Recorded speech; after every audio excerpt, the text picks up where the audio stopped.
Hello everyone, welcome to DCM classes. आज हम Shekhawati university, Pandit Deendayal Upadhyay Shekhawati university का बीकॉम पार्ट सेकंड का सिलेबस देखेंगे, थर्ड और फोर्थ सेम का। आपको पता है सेमेस्टर सिस्टम हो गया, न्यू एजुकेशन पॉलिसी। तो सेमेस्टर सिस्टम जो आपके नया 2024-25 में है, उसी का हम डिस्कस कर रहे हैं पार्ट सेकंड का। अब इस सिलेबस में अगर अपन देखें तो आपके थर्ड सेमेस्टर के अंदर आपके तीन मेजर सब्जेक्ट, तो कॉस्ट अकाउंटिंग, देखो एबीएसटी का एक पेपर आपके थर्ड में होगा, एक पेपर कहाँ होगा, फोर्थ सेम में। तो कॉस्ट अकाउंटिंग यहाँ पर है। इनकम टैक्स जो है वो आपके फोर्थ सेम में आएगा, उसका सिलेबस भी अपन देखेंगे। फिर जो इकोनॉमिक्स है उसमें इकोनॉमिक इन्वायरमेंट इन राजस्थान, ये आपके थर्ड सेम में आ गया। फोर्थ सेम में आपका आएगा फाइनेंशियल मैनेजमेंट। और यहाँ पर एबीएसटी जो बीएडीएम जो होता है उसके अंदर कंपनी लॉ जो है, एक तरह से कंपनी लॉ ही है एक तरह से, ये आपके ये आएगा कहाँ, थर्ड सेम में। और एंटरप्रेन्योरशिप जो आएगा वो आपके फोर्थ सेम में आने वाला है। अब यहाँ पर सबसे पहले कॉस्ट अकाउंटिंग का मतलब थर्ड सेम का जब अपन तैयारी करते हैं, एक न्यूमेरिकल सब्जेक्ट है, बाकी दो थ्योरी है। फोर्थ सेम की जब तैयारी करेंगे तो वहाँ दो न्यूमेरिकल सब्जेक्ट होंगे, एक इनकम टैक्स और एक फाइनेंशियल मैनेजमेंट, और एक आपका थ्योरी का होगा। चलिए सबसे पहले कॉस्ट अकाउंटिंग का देखो सिलेबस, ये मैं सिलेबस इस तरह दिखा रहा हूँ, बाकी मैं चैप्टर वाइज भी आपको आगे सिलेबस दिखा दूंगा कॉस्ट अकाउंटिंग का, कि फर्स्ट यूनिट में कितने चैप्टर है, सेकंड में कौन कौन से चैप्टर हैं, कौन से थ्योरी कौन से न्यूमेरिकल, वो अपन आगे भी देखेंगे। यहाँ पर देखिए ये आपके 4 यूनिट में डिवाइड है। पहले में आपके, मैं आपको दिखाई देता हूँ अभी, देखिए ये इसके अंदर लास्ट में ये रहा कॉस्ट अकाउंटिंग का, ठीक है। 4 फर्स्ट यूनिट जो है उसके अंदर आपके कॉस्ट अकाउंटिंग इंट्रोडक्शन, ये तो थ्योरी वाला है। दूसरा एलिमेंट ऑफ कॉस्ट, फिर metal control first, metal control second, labour control cost control first, labour cost control second, जिसमें अपन रेम्युनरेशन वगैरह निकालेंगे लेबर का, और एक ओवरहेड्स। ये सारे के सारे चैप्टर हैं फर्स्ट यूनिट में, जिसमें एक थ्योरी का है बस, बाकी सब क्या है, न्यूमेरिकल। और ये सारे चैप्टर्स ऐसे हैं जो बिल्कुल नए हैं, आपने पहले नहीं पढ़े हुए, आपको पढ़ना ही पड़ेगा। फिर सेकंड यूनिट में आपके 2 चैप्टर हैं, यूनिट और आउटपुट कॉस्टिंग और ऑपरेटिंग कॉस्टिंग मेथड, ठीक है। दोनों ही, इसमें भी ये थोड़ा सा लेंथी चैप्टर है, ये तो छोटा ही है, बहुत ज़्यादा नहीं है। तो ये दोनों चैप्टर है। थर्ड में भी 2 चैप्टर है, process cost accounting, job and contract, दोनों ही लेंथी चैप्टर हैं। अच्छे, अब इसमें क्या है कि नॉर्मली आपको पता है 2 चैप्टर हैं, तो उसमें से एक न्यूमेरिकल और एक थ्योरी का नॉर्मल चांसेस रहता है। कई बार दोनों की भी न्यूमेरिकल आ जाते हैं, लेकिन ज़्यादा चांसेस ये रहता है एक थ्योरी एक न्यूमेरिकल का। तो हमको करना दोनों ही पड़ेगा, और इजी है, मतलब बहुत ज़्यादा टफ नहीं है कि भाई आप ये चैप्टर तो छोड़ दो, बहुत ज़्यादा टफ है, आप इजीली कर सकते हो। फिर फोर्थ यूनिट की बात करें तो स्टैंडर्ड कॉस्टिंग, जिसमें मेटेरियल, लेबर और सेल्स वेरिएंस है आपके, और एक आपके मार्जिनल कॉस्ट अकाउंटिंग, जो आपके cost volume profit analysis FM में भी आता है, तो उससे रिलेटेड। ये भी दोनों बहुत अच्छे चैप्टर हैं, मतलब बहुत अच्छा सिलेबस आपको दे रखा है। और स्कोरिंग है, क्या है, स्कोरिंग है, बहुत अच्छा स्कोर इजीली आप इसके अंदर कर सकते हो, ठीक है। चलिए अब दूसरी बात अपन करें, इसके अंदर जो सेकंड आपका था, ये इकोनॉमिक इन्वायरमेंट इन राजस्थान, ठीक है।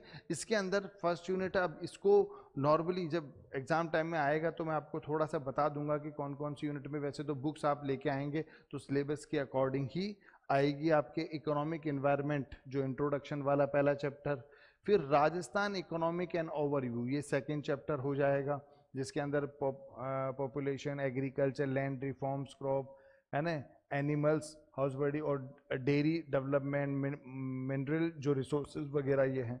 तो ये दूसरा चैप्टर हो गया। तीसरा फिर है इकोनॉमिक एनवायरमेंटल इश्यूज। फिर सेकंड में रूरल डेवलपमेंट स्कीम्स, ये एक हो जाएगा, और एक रूरल फाइनेंस, ठीक है, जिसमें आपके ये बीच में राजस्थान बजट वगैरह, ये भी एक अलग चैप्टर है भाई, पंचायती राज। फिर एग्रीकल्चर से रिलेटेड आपका एग्रीकल्चर, अब मैंने कहा बुक में जब आप देखोगे तो ये चैप्टर वाइज आपको वहां मिल जाएंगे, कंफ्यूज मत होना। फिर ये फोर्थ यूनिट का, तो ये तो थ्योरी है, तो आप उसके हिसाब से इसको देख लीजिएगा। अच्छा आगे मैं बताऊं आपको, थर्ड भी आपका कंपनी लॉ है, जिसके अंदर पहला तो कंपनी का इंट्रोडक्शन, टाइप्स ऑफ कंपनी वगैरह होती है वो। फिर दूसरा कंपनी सेक्रेटरी क्वालिफिकेशन रोल ये सारा आ जाएगा। फिर उसके बाद में secretarial practice related to allotment of share, ये सब सेक्रेटरी वाला आ गया। फिर फॉर्मेशन ऑफ कंपनी, कंपनी कैसे बनती है वो, उसके फंक्शंस, ड्यूटी ऑफ प्रमोटर्स, ये फॉर्मेशन ऑफ कंपनी में आ जाता है। फिर मेमोरेंडम ऑफ एसोसिएशन एक अलग चैप्टर है। फिर एक आता है आर्टिकल ऑफ एसोसिएशन, ये एओए, ये एमओए होता है, एओए ये अलग अलग चैप्टर है। फिर यहाँ एक चैप्टर अलग अलग है, प्रोस्पेक्टस अलग है, शेयर कैपिटल अलग चैप्टर है, टाइप्स ऑफ शेयर तो डेवेंचर तो इसी में आएंगे, मेंबर्स एक प्रोविजन ऑफ डिविडेंड वगैरह सब शेयर कैपिटल में आ जाता है। फिर डायरेक्टर, डायरेक्टर जो होते हैं कंपनी के, उनकी क्वालिफिकेशन, डिस्क्वालिफिकेशन, अपॉइंटमेंट और रिमूवल कैसे होता है, पावर ड्यूटीज क्या है डायरेक्टर की, और meaning and whole time managing और होल टाइम डायरेक्टर ये आ गया। फिर मीटिंग्स ऑफ कंपनी, मीटिंग्स होती है ना कंपनी के, उनके क्या रूल रेगुलेशंस हैं, प्रॉक्सी, एजेंडा, मीटिंग में एजेंडा तय करना होता है, तो ये सारा उसके रिलेटेड ही है, ठीक है। मिनट्स वगैरह, methods of winding up, company बंद होती है तो वो कैसे कंपनी बंद होती है, वाइंडिंग अप की क्या रूल रेगुलेशन है, तो ये सारी चीजें, तो ये कंपनी लो। तो ये मैंने कहा दो आपके थ्योरी है और एक न्यूमेरिकल है। अच्छा आगे अपन बात करें फोर्थ सेम की, तो इनकम टैक्स ये थोड़ा सा टफ पड़ता है, मतलब बहुत ज़्यादा भी टफ नहीं है कि भाई बहुत ज़्यादा मुश्किल है, लेकिन हाँ इसको पढ़ना पड़ता है, बिल्कुल नई चीज़ है और प्रैक्टिकली है ये, मतलब एक्चुअल लाइफ में काम आता है। आपके पेरेंट्स भी इनकम टैक्स भरते होंगे, है ना, सब इनकम टैक्स सबको भरना होता है, तो जब इनकम टैक्स भरते हैं तो ये सारी चीज़ें के अकॉर्डिंग ही इनकम टैक्स कैलकुलेट किया जाता है। तो देखो पहला तो इंट्रोडक्शन का चैप्टर होगा, फिर रेजिडेंशियल, इसका तो मैं अभी वैसे भी आपको बता दूंगा, इंडिविजुअल चैप्टर का मैंने इसका बना रखा है। ऐसे ही फाइनेंशियल मैनेजमेंट है, इसके भी चारों यूनिट में कौन कौन से, ये भी न्यूमेरिकल है, कौन कौन से चैप्टर अभी आगे बता देता हूं मैं आपको। और ये आपका entrepreneurship and small business management का दे रखा है, थ्योरी वाला है। अब मैंने आपको बताया कॉस्ट अकाउंटिंग का तो मैं आपको समझा चुका, यूनिट वाइज कौन कौन से चैप्टर। अगर आपको देखना भी है तो आप ऐप डाउनलोड कर सकते हैं डीसीएम क्लासेस की, वहां सेपरेट ये डीसीएम क्लासेस, ये इस तरह का आइकन आएगा, प्ले स्टोर से डीसीएम क्लासेस का ऐप डाउनलोड कर लेना। स्टोर सेक्शन में जाके देखोगे तो आपके स्पेशली शेखावाटी यूनिवर्सिटी का कॉस्ट अकाउंटिंग का एक अलग से मैंने कोर्स बना रखा है, बिल्कुल इस चैप्टर वाइज, ठीक है। तो वहां पर आप ये सिलेबस देखोगे तो फ्री कंटेंट आप एज ए दिख जाएगा, कुछ वीडियोस भी फ्री हैं उसमें, किस तरह क्या पढ़ा रहे हैं, बाकी सब लॉक्ड है। अगर आप उसमें पूरा सिलेबस देखना चाहें, पढ़ना चाहें, जिसमें सारे चैप्टर्स के वीडियोस अवेलेबल है, लाइव क्लासेस भी उसमें लगती हैं, ठीक है, तो वो सारी अवेलेबल हो जाएंगी उसके अंदर, देख लीजिएगा, फ्री कंटेंट देख लेना। जब आपको लगे कि हाँ मुझे पढ़ना है तो आप वहां से कोर्स बाय कर सकते हैं, और कोई ज़्यादा डिटेल में कुछ जानना चाहें तो कॉल कर सकते हैं इन नंबर पे, ठीक है, आपको डिटेल में समझा देंगे। अच्छा अभी मैंने कहा कि ये फिर आपके फोर्थ सेम में इनकम टैक्स का सिलेबस है, इसमें फर्स्ट यूनिट के अंदर इनकम टैक्स का इंट्रोडक्शन है, फिर residential status and tax liability, exempted income, income from salary और इनकम फ्रॉम हाउस प्रॉपर्टी, ये फर्स्ट यूनिट में है। सेकंड यूनिट की बात करें, income from business and profession, ये नॉर्मली जब आपके पढ़ोगे ना उस समय ये सिलेबस थोड़ा सा काम आएगा, अभी तो बोले कि सर सिलेबस समझा रहे कुछ मतलब ही नहीं है, जब आप पढ़ोगे चैप्टर वाइज, जब अपन तैयारी करेंगे एग्जाम में तब थोड़ा होता है, क्योंकि हर जब अपन पढ़ाई करते हैं तो हर यूनिट में से एक क्वेश्चन आ रहा है, दो क्वेश्चन आ रहे हैं, तो कौन कौन सी यूनिट में से कौन कौन से चैप्टर हैं, कौन सा इंपॉर्टेंट है, किसको हम छोड़ सकते हैं, किसको हम पढ़ सकते हैं, तो वहाँ ये थोड़ा सा आपको पता होना चाहिए। तो सबसे पहले तरीका ये होता है, जैसे ही आप स्टार्ट करो तो फर्स्ट जो आपका पेज है उस पर तो आपको यूनिट वाइज ये लिख लेना चाहिए जिस रजिस्टर में आप पढ़ रहे हो, ताकि हमेशा आपके सामने रहेगी भाई कौन सी यूनिट में कौन सा चैप्टर है। फिर सेकंड में income from business and profession, income from capital gain और income from other sources. Fourth की बात करें तो एक क्लबिंग और सेट ऑफ, जिसमें एक डीम्ड इनकम का चैप्टर अलग से आता है, वो लिखा नहीं लेकिन वही मान लीजिएगा आप। Set of and carry forward deemed income का आता है, वो क्लबिंग वाला ही है, वो अलग से मैंने यहाँ लिखा नहीं, बाकी वो अलग से एक चैप्टर और रहेगा। फिर deduction from gross total income और असेसमेंट ऑफ इंडिविजुअल। फोर्थ की बात करें तो assessment of firm, assessment of HUF in the Hindu undivided family, फिर advance tax payment, tax deduct at source, और फिर processor of e filing of return. ये आपका इनकम टैक्स का सिलेबस रहेगा, ठीक है। शेयर मतलब आप इसको वीडियो को सेव कर लीजिएगा, कभी भी जब आप पढ़ें कुछ समझ में नहीं आया तो देख लीजिएगा, नहीं तो मैंने कहा इसको एक बार आप लिख लीजिएगा। जब भी पढ़ाई स्टार्ट करें तो रजिस्टर जब बनाएं तो फर्स्ट इनकम टैक्स का रजिस्टर बनाओ तो सबसे पहले ये सिलेबस वहाँ लिख लो, तब कि बार बार होता ना मोबाइल में देख रहे हैं कभी कहाँ देख रहे हैं, तो नहीं, पहले आप उसको लिख ही लो, तो कभी उधर समय बर्बाद नहीं हो, कभी भी देखना हो पेज पलट के अपन आराम से देख सकते हैं। फिर बात आती है आपके फाइनेंशियल मैनेजमेंट। अब ये वैसे तो इकोनॉमिक्स का पार्ट है लेकिन ये भी पूरा न्यूमेरिकल है, ठीक है, ये नहीं कि भाई इकोनॉमिक्स का पार्ट है तो भैया ये तो थ्योरी होगा, ये भी पूरा न्यूमेरिकल है।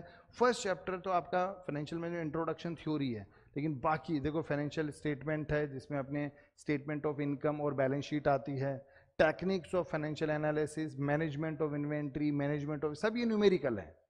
सेकेंड यूनिट की बात करें तो बहुत बड़ा चैप्टर रेशियो एनालिसिस, आपने 12th में पढ़ा भी होगा।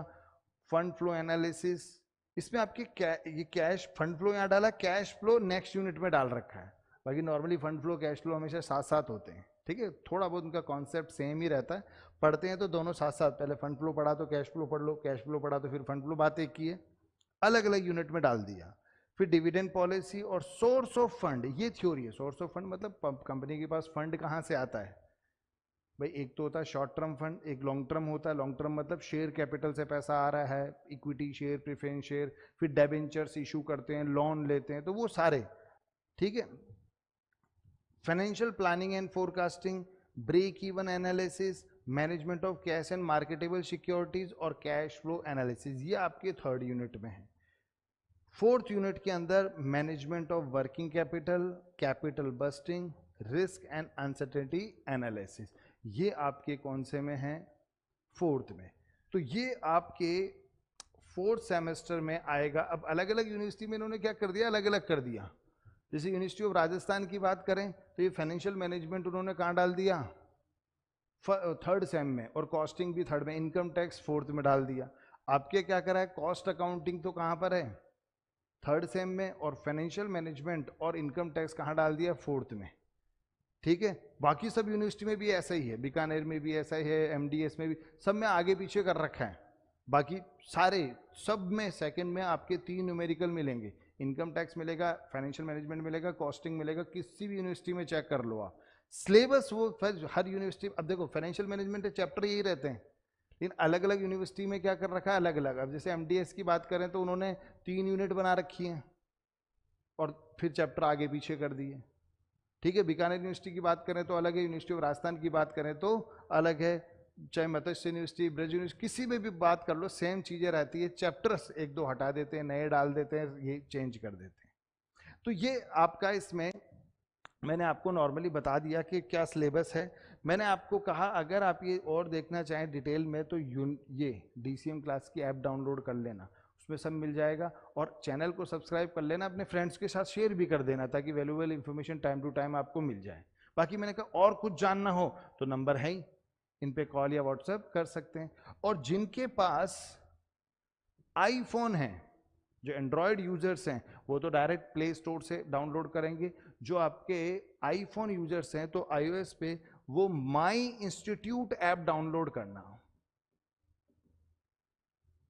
माई इंस्टीट्यूट नाम से ऐप होगा, फिर उसमें एक ORG कोड पूछेगा, वो YKHIE ORG ऑर्गेनाइजेशन कोड पूछता है, तो वो ये YKHIE ये डाल देना तो हमारा डीसीएम क्लास का ऐप ओपन हो जाएगा। इसको लिख लीजिएगा भाई, आईफोन यूजर्स के लिए, बाकी एंड्रॉयड यूजर्स तो डायरेक्ट डीसीएम क्लास का ऐप डाउनलोड कर सकते हैं, ठीक है। तो ज़्यादा से ज़्यादा शेयर कीजिएगा और लाइक कीजिएगा ताकि हमें पता चले कि ये कितने बच्चों को पसंद आया, ताकि हम और ऐसी वैल्यूएबल इंफॉर्मेशन आपको प्रोवाइड कराएं। Thank you.